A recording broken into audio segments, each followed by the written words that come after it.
as well as evacuation routes.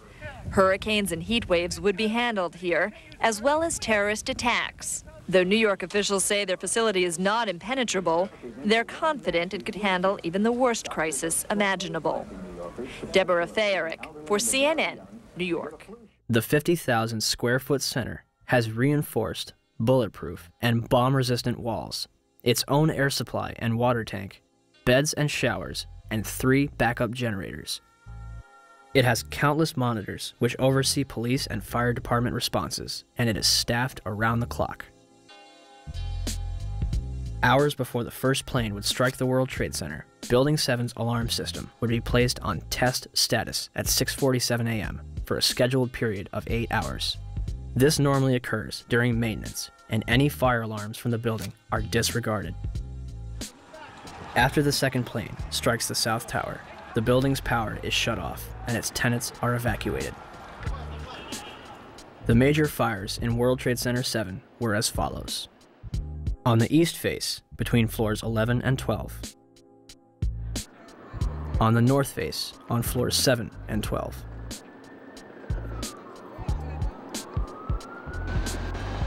On the west face, between floors 29 and 30. Smoke obscures the entire south face of the building.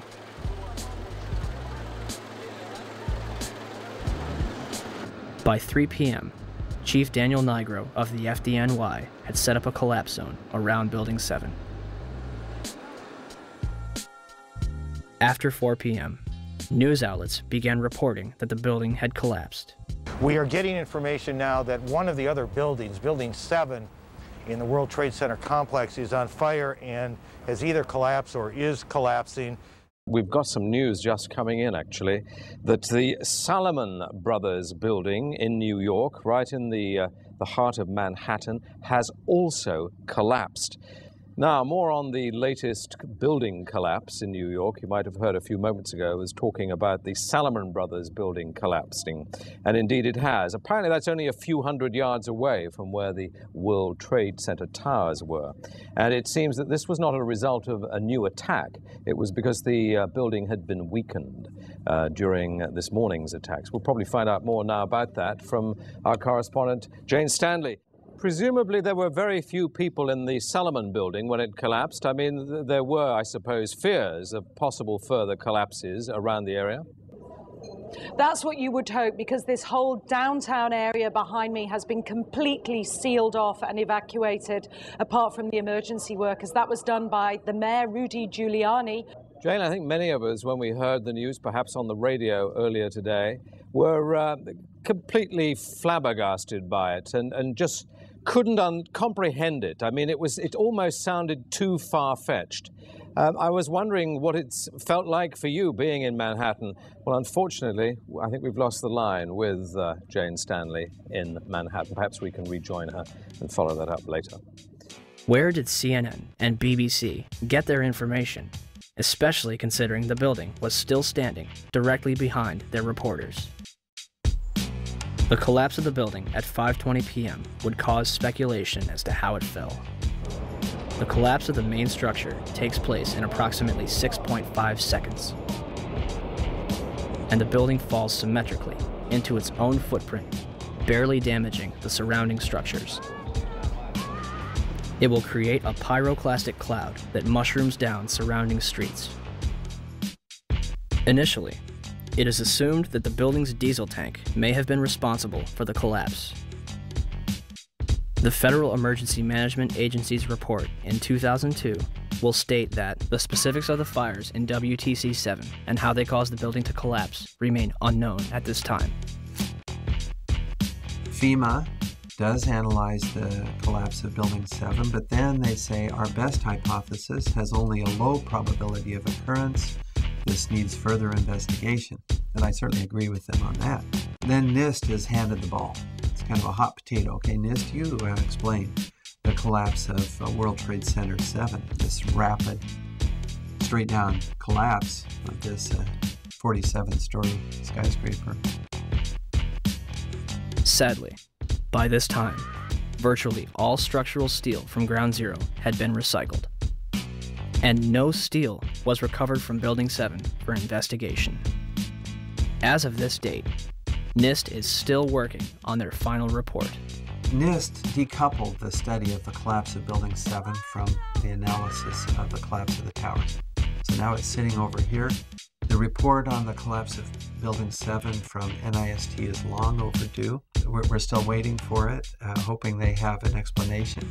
We are looking at it. There's actually a very good write-up recently from Controlled Demolition Experts, which you probably ought to read. We haven't finished the investigation yet, so I'm not at liberty to talk about any intermediate findings. The collapse is assumed to be caused by a combination of fire and structural damage. Did any other surrounding buildings suffer a complete collapse at near freefall speed? Building 3, a 22-story building directly below the Twin Towers, was split in half by the South Tower's collapse. Although the building was severely crushed by falling debris, the structure remains standing. Building 4, a 9-story building east of the South Tower, was almost completely destroyed. The remaining structure did not collapse.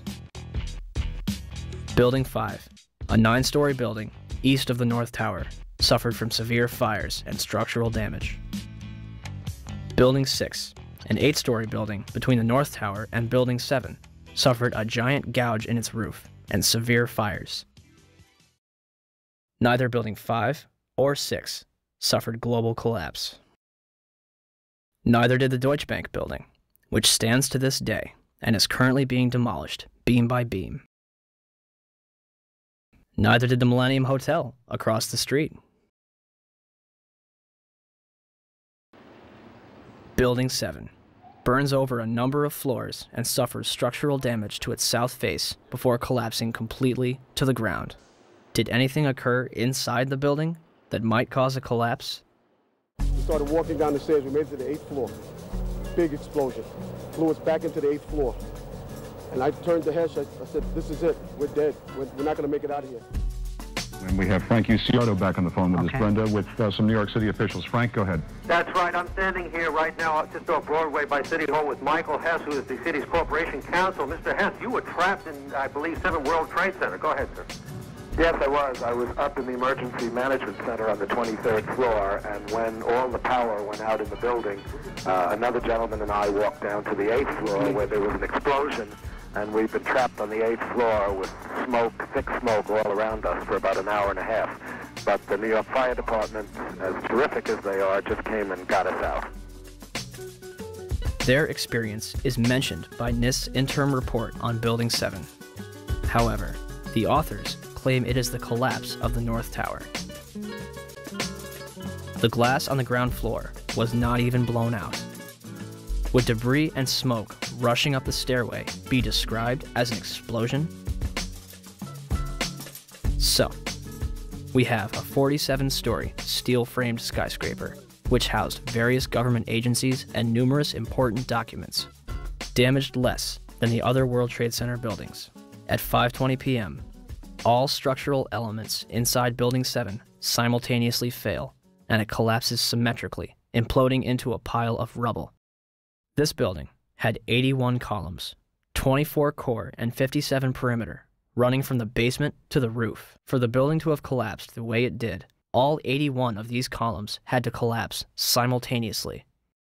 Could fires on a few floors have heated up all these columns to the breaking point at the same time? Let's ask the 9/11 Commission. Governor Keene, may I ask another question, please? At 5:20 p.m. on September 11th, World Trade Center building number 7, 47-story modern frame steel skyscraper that no plane hit, collapsed into a neat little pile onto itself and exhibiting all the characteristics of controlled demolition. FEMA, in their investigation, didn't say that. They said that fire must have knocked it down, but they couldn't figure out how. Video evidence shows what appears to be explosive squids going up the side of the building from south to north or from bottom to top as the building collapsed. There was molten metal found in the basement of that building at temperatures that exceeded anything a normal fire could cause. With all the confusion about what happened to Building 7, why is there not a word about the collapse of that building in the 911 Commission report? We didn't see any evidence of the kind of thing you're talking about. We thought that was part of the tragedy of 9/11.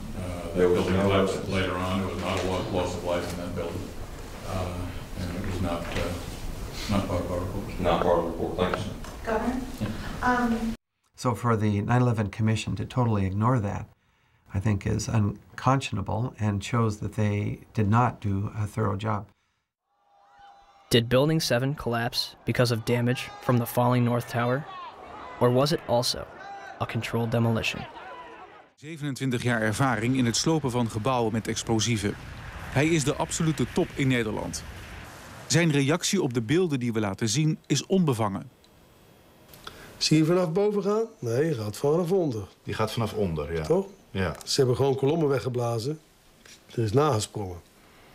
Dit valt anders dan het World Trade Center. Vind je niet dan?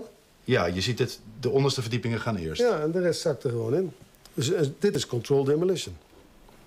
Zeker weten? Zeker weten. Er is nagesprongen. Dit is in opdracht gebeurd. Dit heeft een team gedaan van experts. Maar dit is ook op 11 september gebeurd. Dezelfde dag? Dezelfde dag. Dezelfde dag? Weet je dat zeker? Ja.